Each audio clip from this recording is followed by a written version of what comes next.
Most people think financial stress is something that happens suddenly: a layoff, a market crash, a medical bill. But in reality, long-term financial stress is almost always slow, cumulative, and invisible while it's being created. It's built quietly through a series of reasonable decisions that make sense in the moment, but compound badly over time. And nowhere does that compounding matter more than in your 40s. Your 40s are not just another decade. They are the inflection point where your financial trajectory either locks in stability or locks in pressure. By the time you reach this decade, most of the variables that truly determine your future are already in motion. Your earning power has largely matured, your lifestyle has stabilized.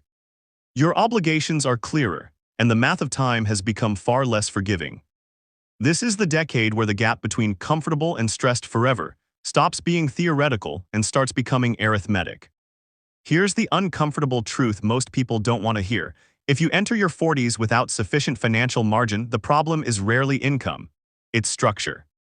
It's the system you've built around how money flows through your life, and whether that system produces freedom or consumes it. Up until your late 30s, time can hide a lot of inefficiency.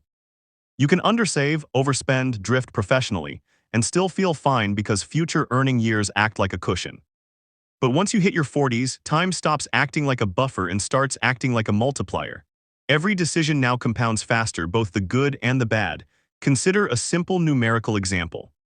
Two professionals both earning $120,000 a year at age 40. One has a net worth of $500,000, the other has $80,000. Neither is broke. Both look successful from the outside. But their futures are not even remotely comparable. If both earn a conservative 5% real return over the next 25 years, the first person's capital alone compounds to roughly $1.7 million without adding a single dollar. The second person's $80,000 becomes about $270,000. That gap created before age 40 now dictates the rest of their lives. No motivation, hustle, or optimism can override that math. This is why your 40s decide everything, not because you suddenly need to panic, but because this is the last decade where structural changes meaningfully alter outcomes. In your 20s, effort matters more than efficiency. In your 30s, growth matters more than optimization. In your 40s, margin matters more than ambition. Margin is the difference between what you earn and what your life costs to run. It's your personal profit margin. And just like in business, margin determines resilience, flexibility, and optionality. Many people reach their 40s with impressive gross income but razor-thin margin. Their lifestyle has expanded to absorb nearly all cash flow. Mortgages are larger, cars are nicer. Commitments are fixed. The result is a life that looks successful but behaves like a fragile business: high revenue, low profit, zero buffer. This is where stress becomes chronic rather than situational. When margin is thin, every disruption feels existential. A missed bonus matters, a slow year matters, a market downturn matters. You're no longer managing money, you're reacting to it, and reaction is expensive. The dangerous part is that this doesn't feel reckless, it feels normal, responsible. Earn more, spend a little more. Upgrade gradually, keep pace with peers. This is lifestyle creep in its most sophisticated form, not impulsive but justified.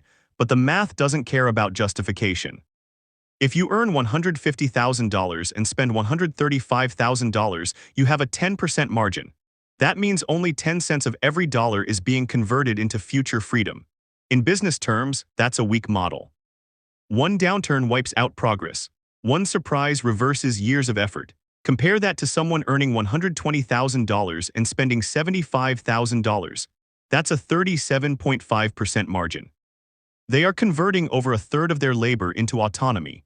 Over a decade, that difference compounds into radically different lives, even though the second person earns less.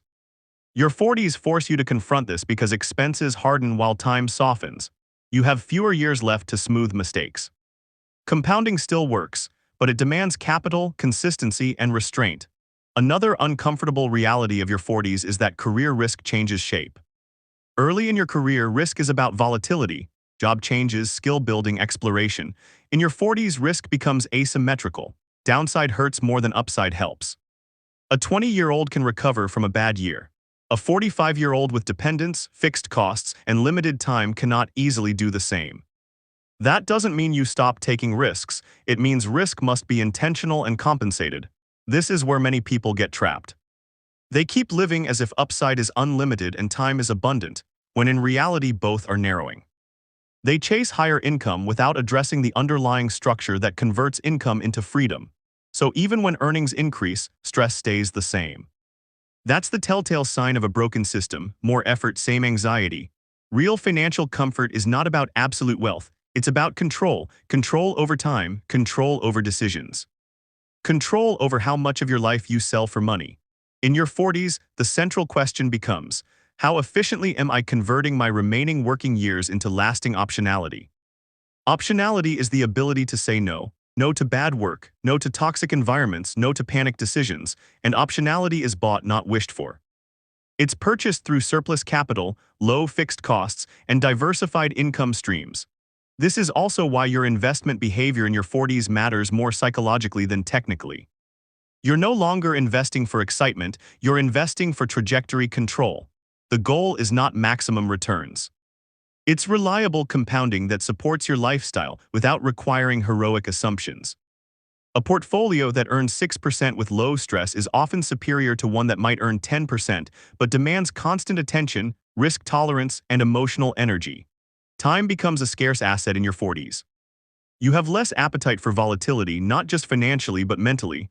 Stress has a cost. Cognitive load has a cost. Poor financial systems tax your attention every day. People underestimate this.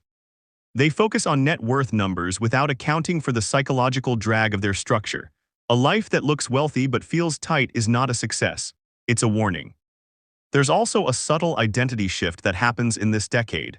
In your earlier years, money is often tied to proving competence. In your 40s, it becomes tied to preserving dignity. Nobody wants to be forced into decisions they don't respect. Staying in work you hate because you need the paycheck. Avoiding rest because you can't afford downtime. Postponing health, relationships, or autonomy because the system can't tolerate pauses. These are not dramatic failures, they are slow erosions. The people who end up comfortable later in life don't necessarily earn more. They design better, they simplify aggressively, they protect margin. They treat lifestyle inflation as a strategic decision, not a default reward. They understand that every permanent expense is a liability against future freedom. A larger home isn't just a mortgage. It's higher taxes, maintenance, insurance, and psychological pressure to keep earning at a certain level. Multiply that over 20 years and the true cost becomes obvious. This is why your 40s are decisive. They are the last realistic window to redesign without extreme sacrifice. By your 50s, changes are still possible, but the slope is steeper. By your 60s, the system largely is what it is. Comfort later is not created by sudden breakthroughs. It's the delayed outcome of decisions made when you still had enough time for compounding to work. If you reduce fixed expenses by $20,000 a year at 42 and invest that difference, earning a modest 5%, over 23 years that's roughly $800,000 of additional capital. That's not a hack. That's math applied early enough to matter. The tragedy is that most people wait until stress forces change. They react in their 50s to structures they could have adjusted in their 40s with far less pain. The right question in this decade is not how do I make more? It's what is my life optimized for? Status or stability, consumption or control, appearances or autonomy. Money is a tool. In your 40s, it either becomes a lever that multiplies your freedom or a weight that multiplies your anxiety. The difference is rarely dramatic. It's found in margins, buffers, and quiet discipline. It's found in designing a life that can absorb shocks without panic. If you get this decade right, the next ones feel lighter. Work becomes more optional, decisions become calmer. Stress stops being a background noise. If you get it wrong, the opposite happens. Every year carries more pressure. Every choice feels narrower. And stress becomes permanent, not because of a single failure, but because the system no longer has room to breathe. Your 40s don't decide everything because of age. They decide everything because of leverage. Time leverage, capital leverage, and behavioral leverage all converge here. And once that window passes, the math becomes much harder to argue with. Comfort isn't about luck. It's about alignment between income, spending, time, and purpose. This is the decade where that alignment either locks in or slips away quietly.